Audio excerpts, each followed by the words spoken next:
You ever go through life for a period of time always saying that you don't have money when you get asked to go out to different events, and you believe that you know where your money's going after it gets deposited into your bank account? Then life hits and you realize you have no savings, so you gotta do whatever you can to be able to fix that problem just so you can move on, all the way up until you get hit with another problem that's just waiting to happen. That was me at one point until I realized that I not only need to budget, but in my budget, I need to set aside income for my savings, emergency funds, and my investments. In this episode of Deshane McKenzie TV, I'm going to show you 6 ways that you could use today to be able to start saving money. Believe me when I say this, the feeling that you're gonna get knowing that you have money set aside, whether it's rainy day money or money that you have set to buy something that you've been wanting to buy for a while, alone is gonna be amazing. But of course, there will be other benefits though that all coincide with being able to buy whatever you want. So stay tuned.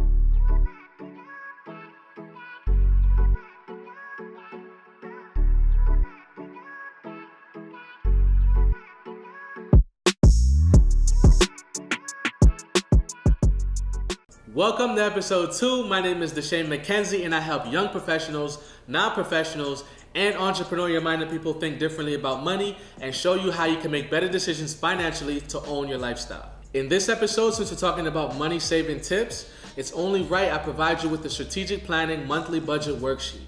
A link to my blog is in the description, but if you're already on my blog, you can download it by clicking the red button. So how do you go about saving money? This time we're gonna get right into the solutions. And when things like this are being shared, I normally see people say that, they recommend that you take at least 1 or 2 things and apply that to your life. But in this case, I highly suggest that you take all of my points and use them all in your life to be able to benefit from it.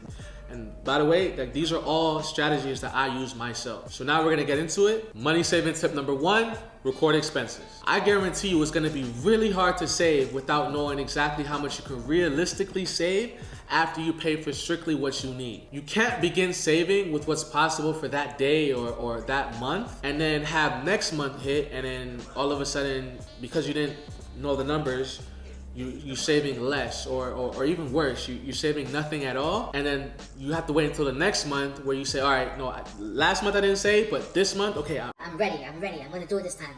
And you just have the cycle repeat. It's not gonna work that way. It's better to have a formula where you've broken down exactly what you're able to save so that realistically, as soon as my check hits, I could put this much money aside. You definitely need to have a specific amount set that you could save over a long period of time, and you definitely need to be aware of exactly where your money's going at any given moment. You're probably not gonna believe all of the small purchases that you made even over the last month that you could have easily saved and used towards something like an investment that could have made you more money instead of it just going to something that didn't make you anything, that you don't even remember spending on. Eventually, this will allow you to do something as small as pay up that bill, or do something as big as start to live that lifestyle that you want to live. Money saving tip number 2, find ways to cut spending. Now, I mentioned it at the end of the last point, but I gotta talk about it more because it's important.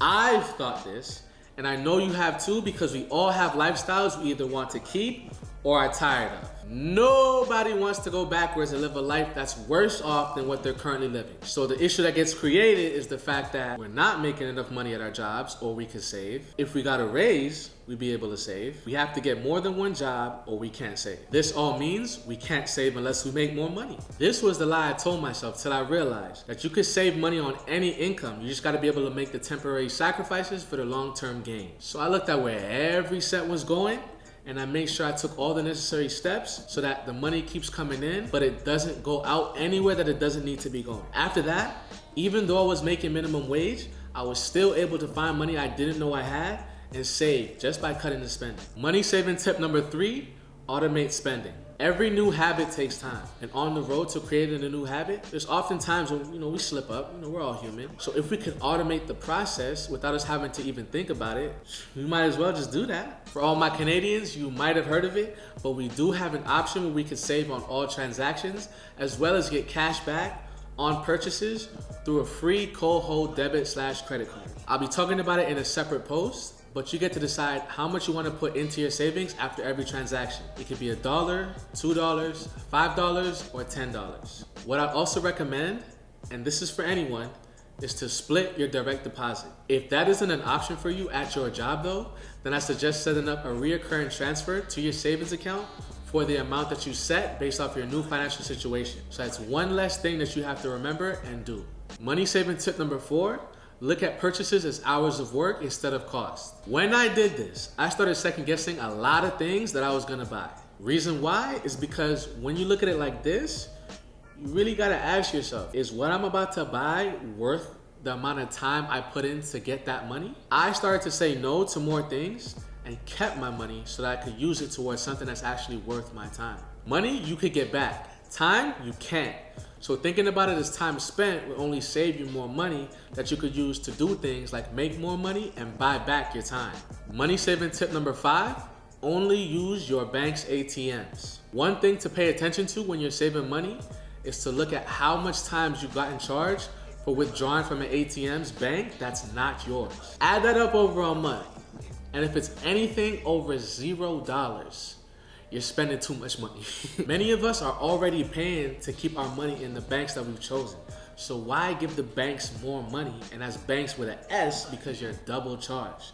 Once from your bank and once from the bank that you're withdrawing from to take your money out of your account. If you know you're gonna need to withdraw money, I highly suggest you plan ahead and withdraw that money and make sure you have it, because it doesn't make sense to keep paying these banks. Money saving tip number 6, buy clothes out of season.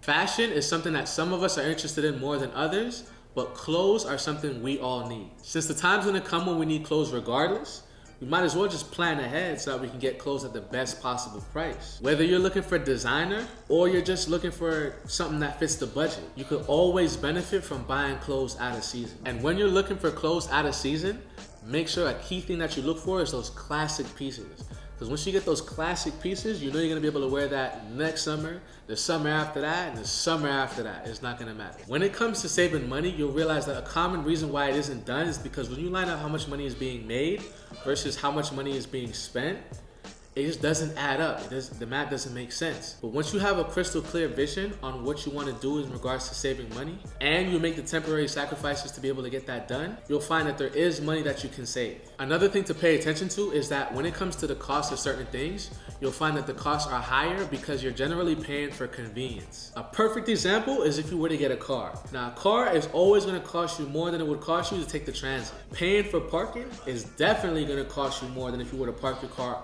outside of the city and then figured out a way to get to the event that you had to go to in the city. Reason why I brought this up is because after you realize you've been spending money unnecessarily on those type of things, you'll see and you'll value planning ahead, because planning ahead is definitely going to save you a lot more money long term.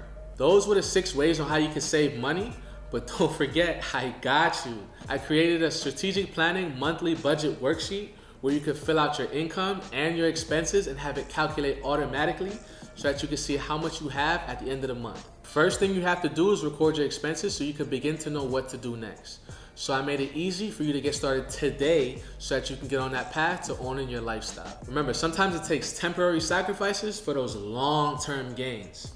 So make sure you go over to my blog and you download that worksheet by clicking the red button. What's a creative way that you use to save money? Drop a comment below, I'm curious, I want to hear about it. If you found value with this, I want you to share it with whoever you feel would benefit from hearing about something like this. I want you to like, comment, and subscribe. I appreciate you for watching. See you next episode.